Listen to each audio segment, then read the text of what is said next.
Melanjutkan cerita di film sebelumnya, 오늘은 도망 안 가?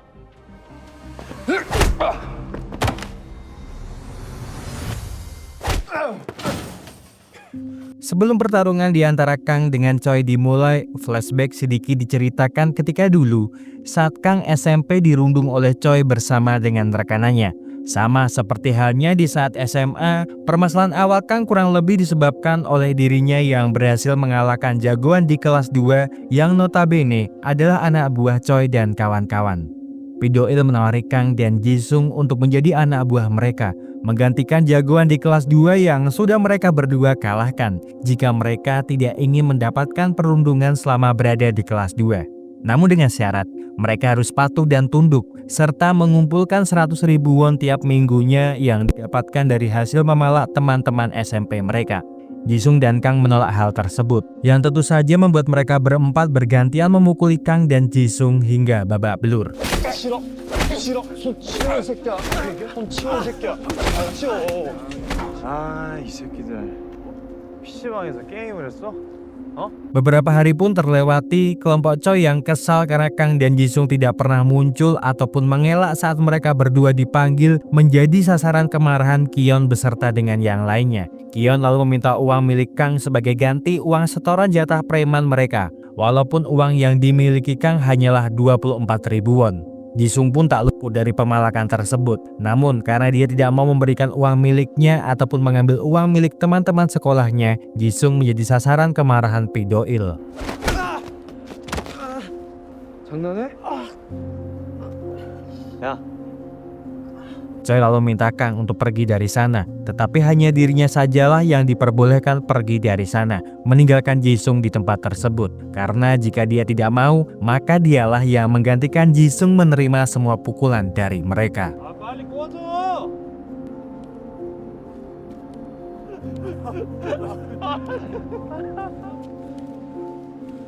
Kang berjalan meninggalkan gedung tersebut, namun dia pun akhirnya berpikir kalau tindakannya dengan meninggalkan Jisung di tempat tersebut sama saja dengan tindakan pengecut.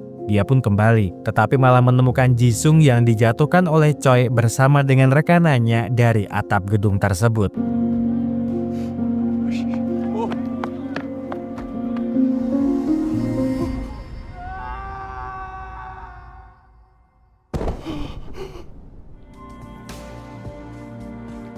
오늘은 도망 안 가?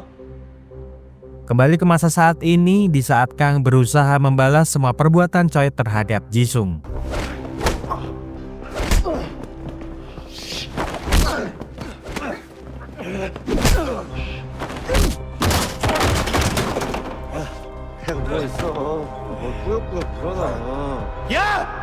Kim berteriak meminta Choi berhenti memukuli Kang. Choi pun hanya tertawa mendengar teriakan tersebut dan mengatakan kalau nasib Kim akan sama seperti Jisung yang hanya menjadi alat Kang untuk balas dendam. Kim tidak peduli dengan apapun yang dikatakan oleh Choi kepadanya, karena yang pasti dia akan menghajar para perundung yang berlagak seperti preman.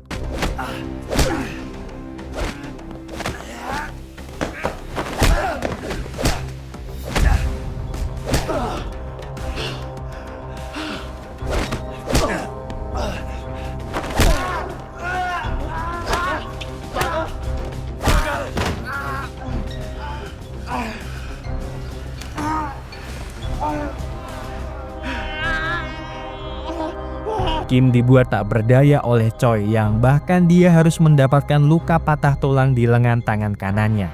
Choi pun tak berhenti begitu saja menyiksa Kim yang sudah tak berdaya dan akan mematahkan kaki kanan miliknya juga dengan menggunakan sebuah gitar sebelum akhirnya Lee Geol-jae datang menghentikan perbuatan yang dilakukan Choi kepada Kim.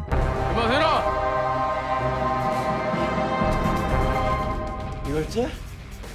Choi yang tak tahu kalau Geol-jae juga bersekolah di sana sempat dibuat ketakutan karena tak menyangka siswa legenda dari SMA anonim bersekolah di SMA Yonseong. Choi pun akhirnya pergi dari sana lantaran dia tidak mau berurusan dengan orang yang dulu pernah membuatnya babak belur, namun tak lupa membawa Walkman milik Kim sebagai jaminan agar Kim datang sendiri mengambilnya. 이거 가지러 와라. Geol-jae lalu minta Kim dan Kang untuk menghentikan tindakan kepahlawanan mereka. karena apa yang mereka lakukan itu tidak akan ada habisnya. Serta tak lupa Gilja meminta Kang untuk tidak mencarinya lagi karena dia sudah membayar lunas hutangnya kepada Kang.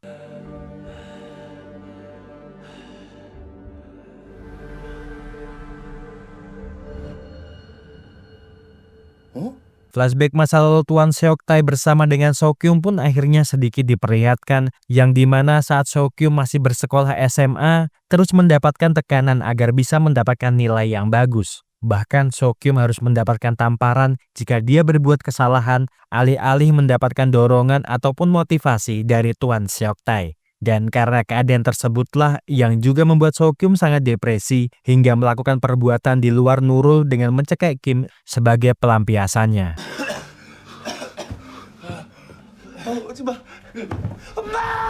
너 동생 일부러 다치게 하려고 했던 Nyonya Dabin sempat menanyai Seok-kyum dengan apa yang sudah terjadi kepada dirinya. Namun bukannya menasehati Seok-kyum kalau tindakannya tersebut sudah sangat melewati batas, Nyonya Dabin malah seakan-akan menganggap kalau tindakan Seok-kyum itu masih wajar sebab putranya tersebut dalam fase jenuh akibat belajar sepanjang waktu.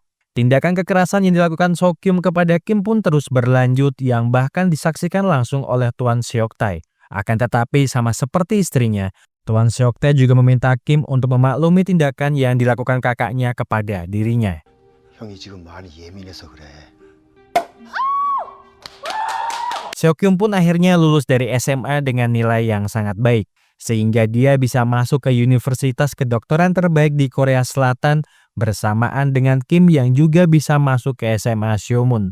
Akan tetapi kebahagiaan itu tak berlangsung lama, karena Seok-kyum memilih untuk berhenti tidak melanjutkan sekolah kedokterannya. Tuan Seok-tae sangat marah, sampai-sampai membanting Walkman berharga milik Seok-kyum karena dia tidak tahu dengan apa yang dipikirkan oleh Seok-kyum saat ini. Seok-kyum masuk ke dalam kamar Kim yang terlihat berpura-pura tidur ketika kakaknya masuk ke dalam sana. Seok-kyum lalu memberikan Walkman miliknya yang sudah rusak tersebut kepada Kim. Dia juga meminta maaf kepada Kim atas segala perbuatannya selama ini dan berpesan kepada Kim, meskipun Walkman ini tidak lagi mengeluarkan suara, tetapi Walkman ini bisa membuat pikirannya menjadi tenang sebab menghilangkan kehadiran sang ayah di pikiran mereka.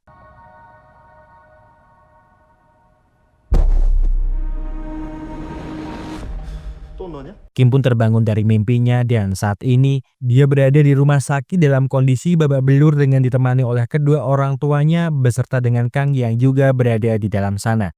Tuan Seok-tae lantas bertanya dengan apa yang sudah terjadi kepada Kim dan bertanya tentang siapakah orang yang telah membuatnya menjadi seperti ini. Sebab Tuan Seok-tae tidak bisa menerima melihat perlakuan para berandalan yang telah membuat Kim menjadi seperti ini.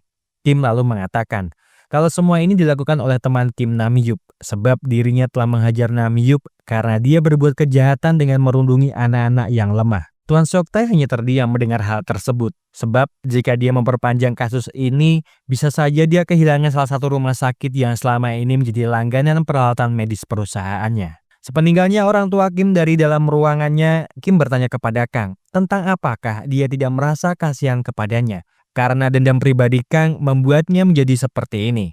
Jangan meminta maaf kepadanya, sebab dia benar-benar tidak peduli dengan masa lalu Kang dan Choi. Karena yang dipikirannya saat ini hanyalah membalas apa yang sudah Choi lakukan kepadanya, serta mengambil kembali Walkman berharga milik dirinya. Keesokan harinya, Kang yang terus kepikiran tentang perkataan Kim tak sengaja melihat Tuan Seok-tae keluar dari dalam SMA Yonseong. Kang lalu mendekati Tuan Seok-tae dan bertanya tentang bagaimana keadaan dari Kim.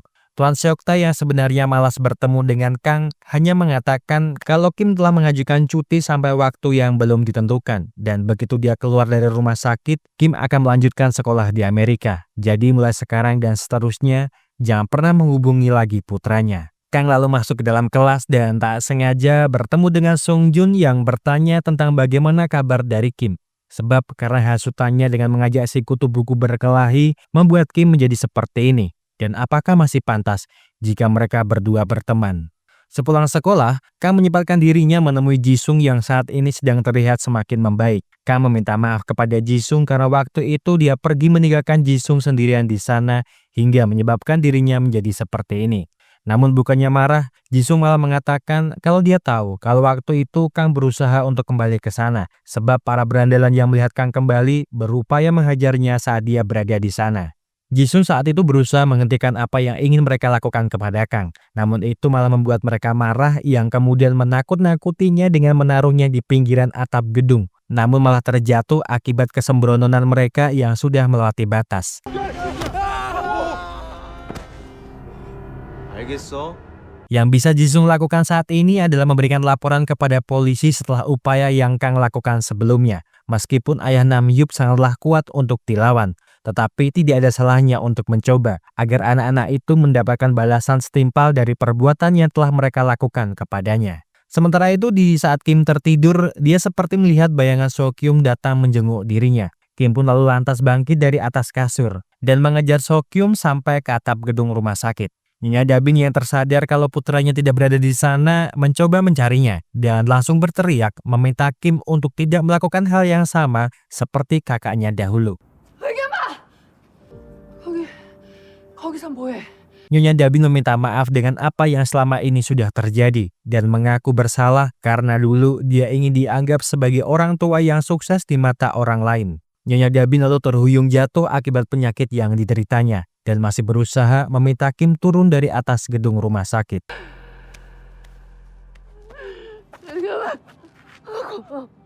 엄마가 잘할게.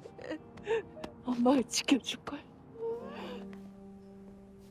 여기 봐. Mereka berdua pun kembali ke ruangan di mana Kim dirawat, dan Tuan Seok-tae yang telah berada di sana tiba-tiba mengatakan kalau dia telah berbicara dengan kakek Kim yang memutuskan akan memindahkan Kim ke sekolah Amerika segera setelah Kim keluar dari rumah sakit. Nyonya Dabin yang mendengar hal tersebut jelas tidak bisa menerimanya, karena selama ini mereka berdua hanya memikirkan tentang bagaimana status mereka tanpa memikirkan bagaimana perasaan putra mereka. Nyonya Dabin mengatakan kalau putra mereka hampir saja melakukan hal yang sama seperti Sokyum. Jadi yang akan dilakukannya mulai saat ini adalah bagaimana caranya melindungi Kim dari keegoisan ayahnya. 야, 번거지! Gyeoljae terlihat pulang dari sekolahnya dengan diikuti anak-anak SMA tempat di mana Choi bersekolah. Gyeoljae yang mengetahui niatan dari mereka berusaha melawan sambil terus berlari dari kejaran mereka.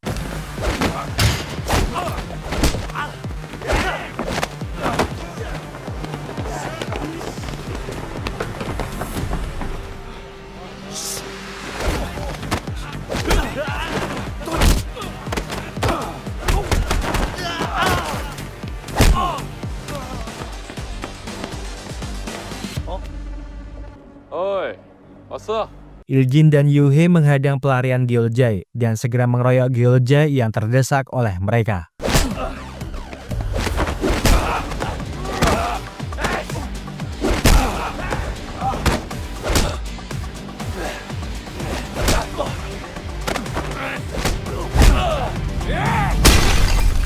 Akibat hantaman dan bantingan dari mereka berdua, membuat kepala Gyeoljae berdarah serta bahu kiri Gyeoljae harus mengalami kesakitan sehingga hanya bisa menggunakan satu tangannya untuk bertahan serta melawan mereka semua.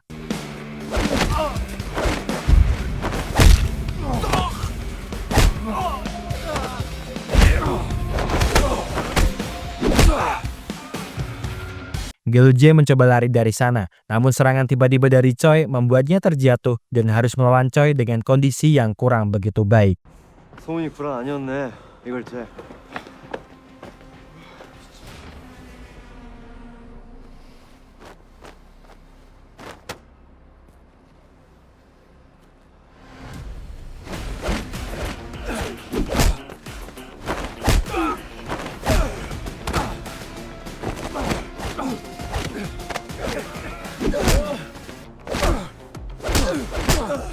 Meskipun dalam kondisi yang tidak menguntungkan untuk bertarung satu lawan satu dengan Choi, Gyeoljae mampu memberikan perlawanan yang cukup membuat Choi sangat kesulitan. Bahkan dia sanggup membuat kuncian di leher Choi sehingga Choi sempat tak sadarkan diri beberapa saat sebelum akhirnya bangkit dan terus menyerang Gyeoljae yang terlihat menahan sakit di bahu kirinya.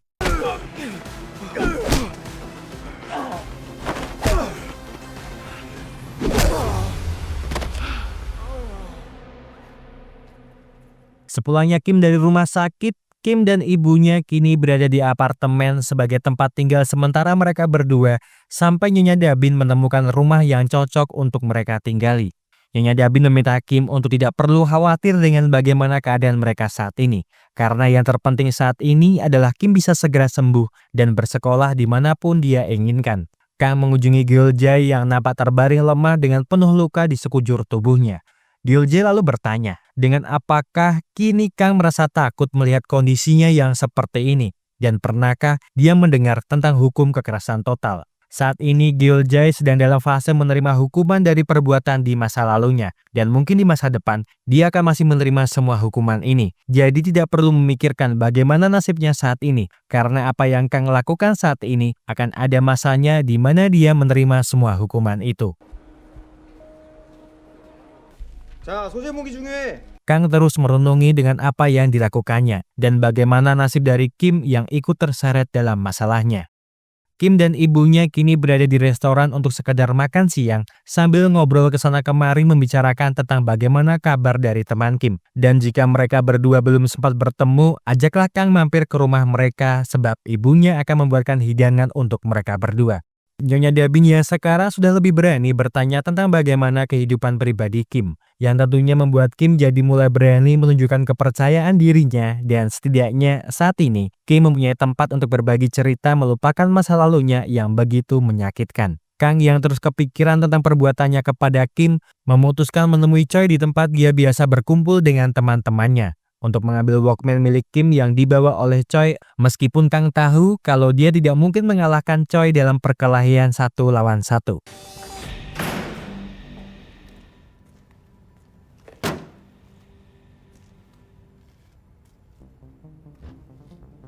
해봐.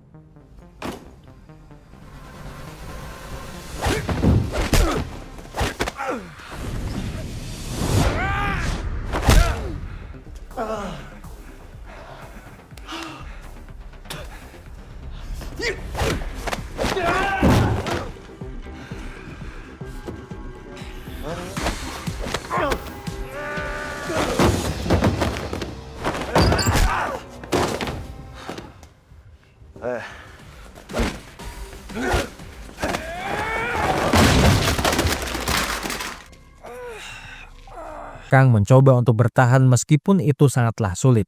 Namun entah mengapa, melihat Kang yang masih bertahan dari pukulannya membuat Choi memutuskan untuk melepaskan Kang serta mempersilahkan dirinya mengambil Walkman milik temannya. Sekembalinya Kim dan ibunya ke apartemen, mereka berdua dibuat terkejut melihat keberadaan kakek Kim, ayah Kim, dan beberapa petugas di dalam sana.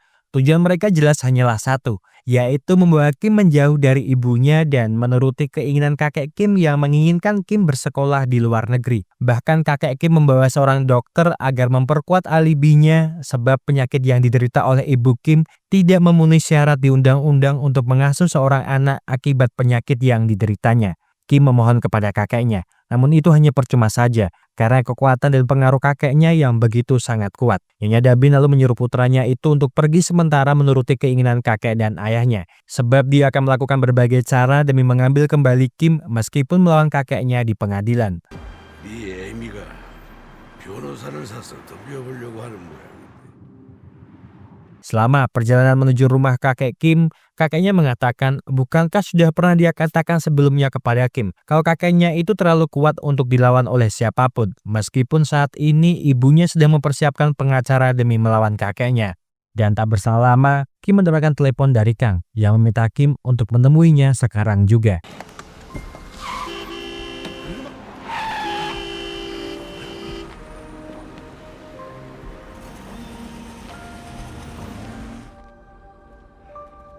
Kang lalu memberikan Walkman Kim kepadanya dan mengatakan kalau dia hanya ingin memberikan Kim Walkman miliknya sebelum dia berangkat ke luar negeri karena Kang tidak tahu sampai berapa lamakah Kim berada di luar negeri.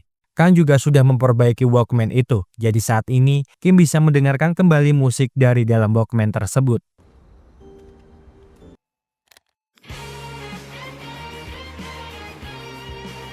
Esok paginya, Tuan Seoktae berada di gerbang sekolah SMA Yonsong untuk bertanya kepada Kang tentang di manakah Kim berada, karena sedari semalam dia belum kembali pulang ke rumah. Kang terkejut mendengar hal tersebut dan menduga kalau saat ini Kim berada di SMA Choi untuk menuntaskan semuanya meskipun tangan Kim masih terluka akibat perkelahian terakhirnya.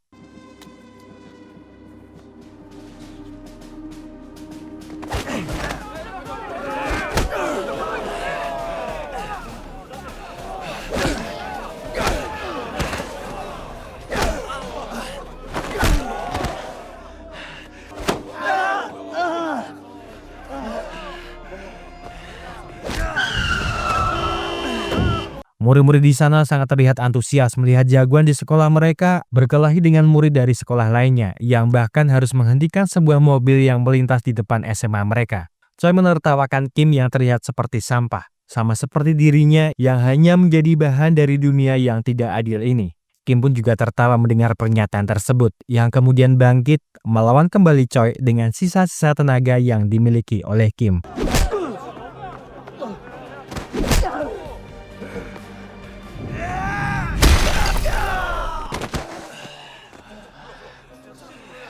Kim terus memukuli Choi yang nampak sudah tidak mampu untuk bangkit melawannya, sambil teringat bayangan ayahnya, kakaknya, dan juga dirinya. Tak puas dengan apa yang dilakukannya, Kim pun lalu mengambil Walkman miliknya dan berbuat gila dengan membalas perlakuan Choi yang pernah membuat tangannya patah sebelum akhirnya Tuan Seok-tae dan Kang datang untuk menghentikan apa yang sedang dilakukan Kim terhadap Choi. Namun nampaknya itu belum cukup meyakinkan niatan Kim yang ingin membuat Choi menderita akibat perbuatan-perbuatan yang selama ini dilakukan Choi terhadap orang lain.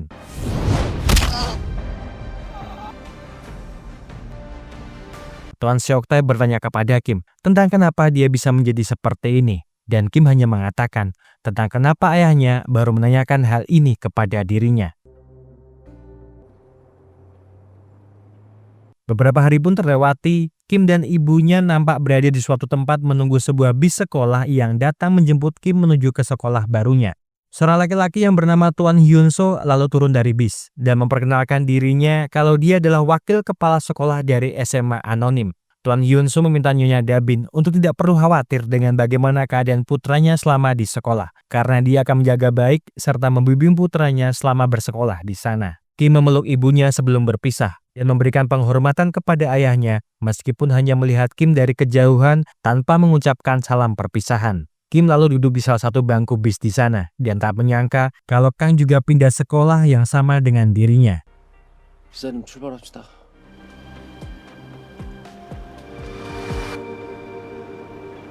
Bis yang mereka naiki pun akhirnya tiba di pintu gerbang masuk sekolah. Namun yang mengejutkannya adalah tiba-tiba Tuan Hyun-so menggunakan cara kekerasan dalam meminta anak-anak yang berada di dalam bis segera turun dari sana. 빨리 내려.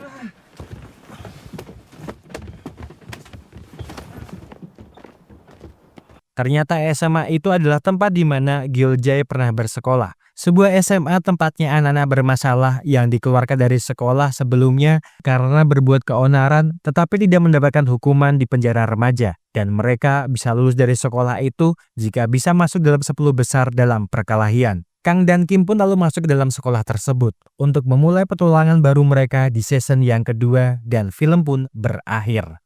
Terima kasih seluruh sudah menonton rekaman film series One High School Heroes tahun 2025 dari episode 1-8 yang terbagi dalam 3 video, yang linknya ada di dalam deskripsi. Semoga terhibur dengan apa yang Mas Ako hadirkan. See you!